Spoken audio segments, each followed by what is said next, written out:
Semoga Tuhan beserta kita sekarang dan selama-lamanya. Inilah Injil Tuhan kita Yesus Kristus menurut Matius. Dimuliakanlah Tuhan.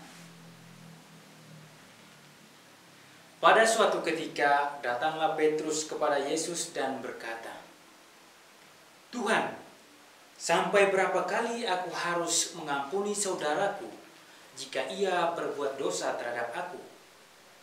Sampai 7 kali?" Yesus berkata kepadanya, "Bukan, aku berkata kepadamu, bukan sampai 7 kali, melainkan sampai 70 kali 7 kali.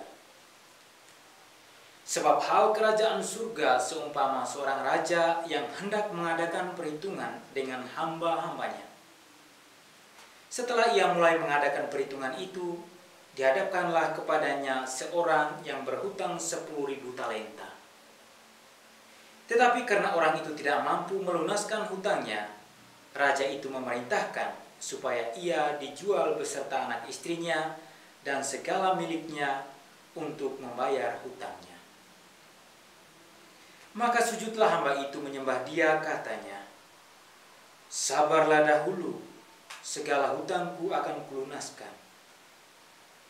Lalu tergeraklah hati raja itu oleh belas kasihan akan hamba itu, sehingga ia membebaskannya dan menghapuskan hutangnya. Tetapi ketika hamba itu keluar, ia bertemu dengan seorang hamba lain yang berhutang 100 dinar kepadanya. Ia menangkap dan mencekik kawannya itu, katanya, 'Bayar hutang-hutangmu.' Maka sujudlah kawannya itu dan memohon kepadanya, 'Sabarlah dahulu, hutangku itu akan kulunaskan.' Tetapi ia menolak dan menyerahkan kawannya itu ke dalam penjara sampai dilunaskannya hutangnya. Melihat itu, kawan-kawannya yang lain sangat sedih, lalu menyampaikan segala yang terjadi kepada tuan mereka. Raja itu menyuruh memanggil orang itu dan berkata kepadanya, 'Hai hamba yang jahat, seluruh hutangmu telah kuhapuskan karena engkau memohonnya kepadaku. Bukankah engkau pun seharusnya mengasihani kawanmu seperti aku telah mengasihani engkau?' Maka marahlah tuannya itu dan menyerahkannya kepada algojo-algojo sampai ia melunaskan seluruh hutangnya. Maka Bapakku yang di surga akan berbuat demikian juga terhadap kamu, apabila kamu masing-masing tidak mengampuni saudaramu dengan segenap hatimu." Demikianlah Injil Tuhan. Terpujilah Kristus.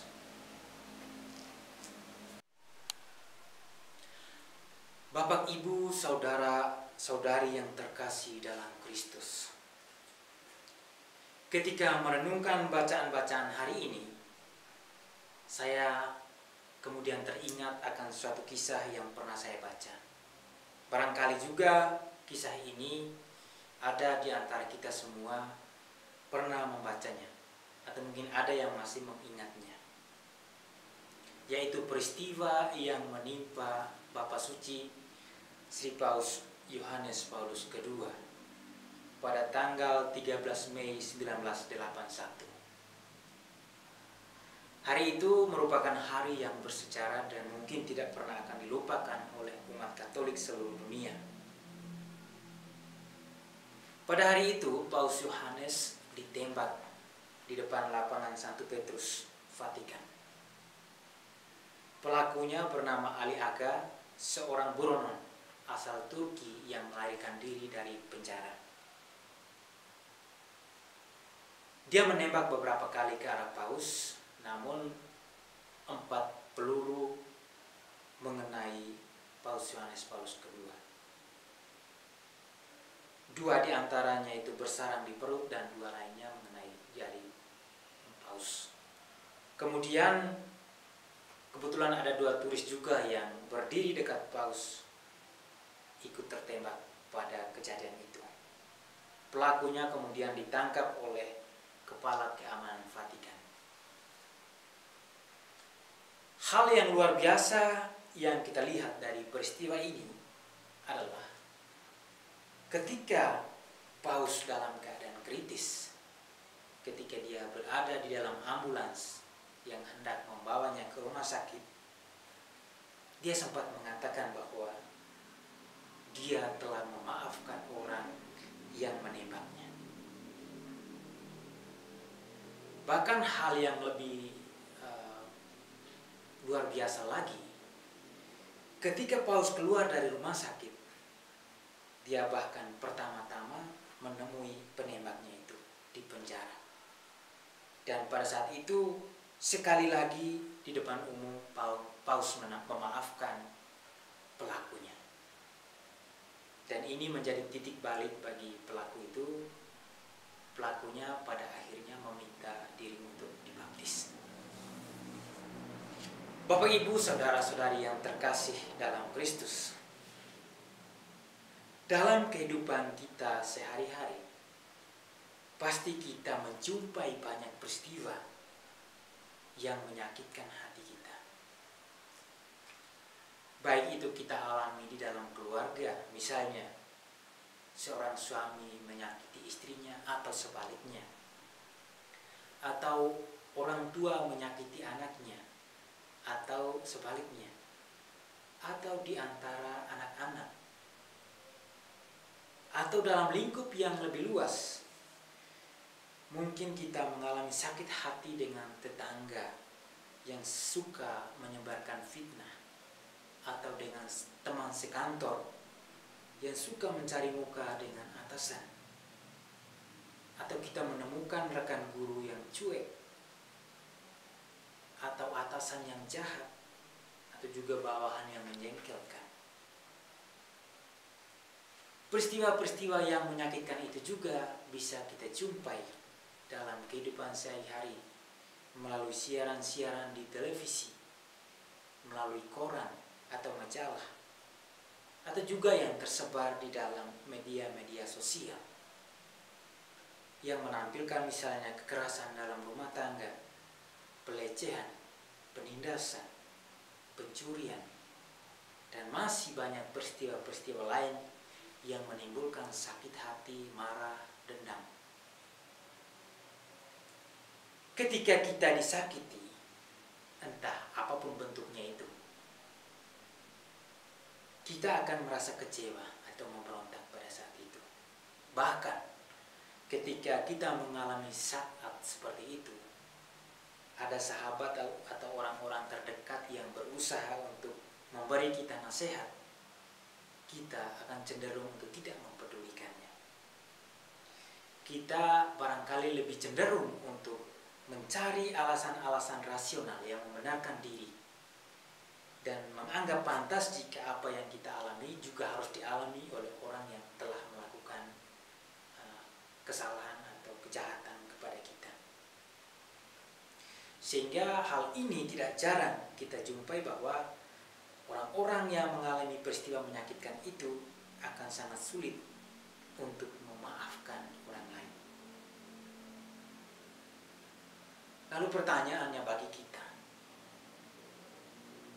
jika kita mengalami situasi yang sama atau situasi yang sulit atau situasi yang menyakitkan kita, sebagai orang beriman, apa yang perlu kita lakukan? Mari kita melihat kembali kisah yang menimpa Bapak Suci Yohanes Paulus II tadi yang pada awal saya ceritakan. Kalau kita melihat kembali kisah yang dialami oleh Paus Yohanes Paulus II, kita tentu dengan mudah menjawab bahwa sebagai orang beriman, tindakan yang perlu adalah dengan memberikan pengampunan. Memberi pengampunan berarti memberi maaf kepada orang yang telah berbuat salah kepada kita.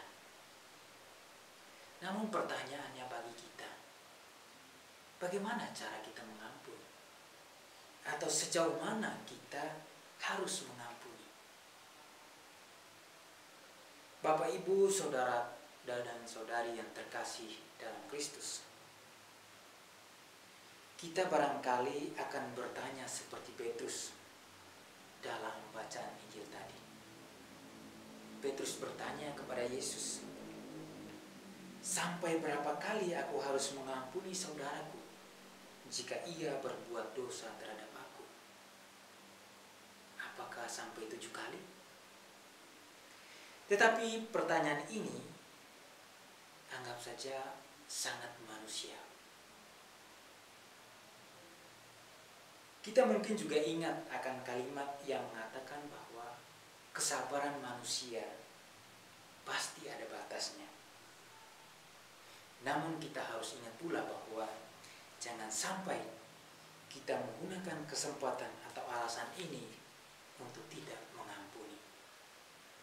Karena jika demikian, apa bedanya kita dengan orang jahat? Sebab di antara orang-orang jahat pun mereka pasti akan saling mengampuni di antara kelompok mereka sendiri. Bapak, Ibu, saudara dan saudari yang terkasih dalam Kristus, jawaban Tuhan Yesus terhadap pertanyaan Petrus dan juga pertanyaan kita bahwa yang namanya pengampunan itu bukan hanya 7 kali, melainkan 70 kali 7 kali. Apa maksud dari perkataan ini? Perkataan Yesus mau mengatakan atau menekankan bahwa pengampunan itu tidak ada batasnya.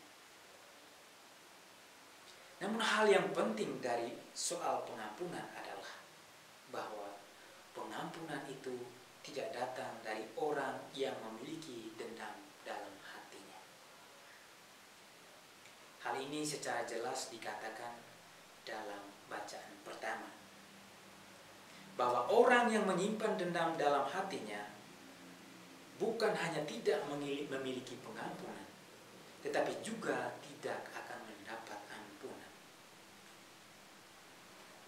Lalu kemudian kita juga mendengar dalam Injil tadi, dikatakan bahwa seorang hamba yang telah diberi ampun, namun karena dia tidak mengampuni sahabatnya yang memiliki utang kepadanya, dia akhirnya dihukum. Pengampunan yang telah dia terima dari raja, dari tuannya itu, diambil kembali daripadanya. Dan bahkan dia kembali dijebloskan ke dalam penjara sampai dia harus melunaskan semua utangnya. Sebagai manusia lemah, kita menyadari bahwa tidak mudah untuk bisa mengampuni kesalahan orang yang berbuat salah kepada kita.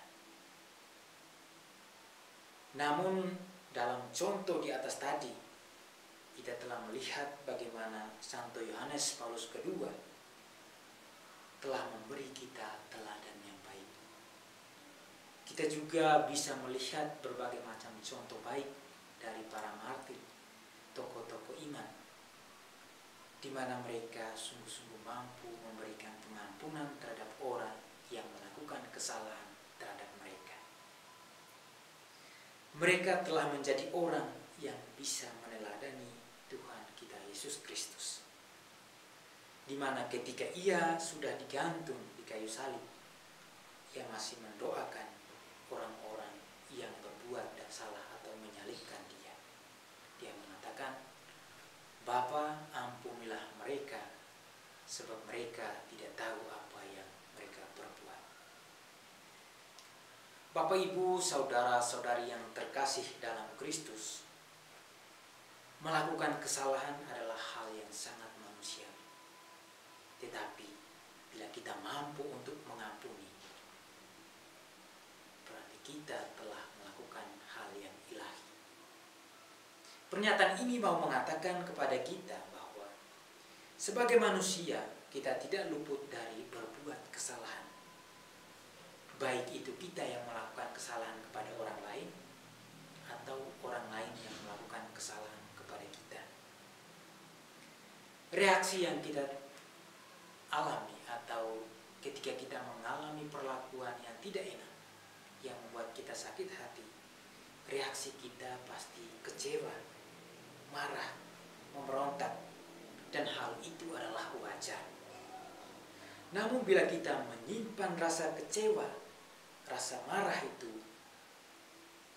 menjadi sebuah dendam, maka hal itu tidak akan pernah menyelesaikan masalah atau persoalan.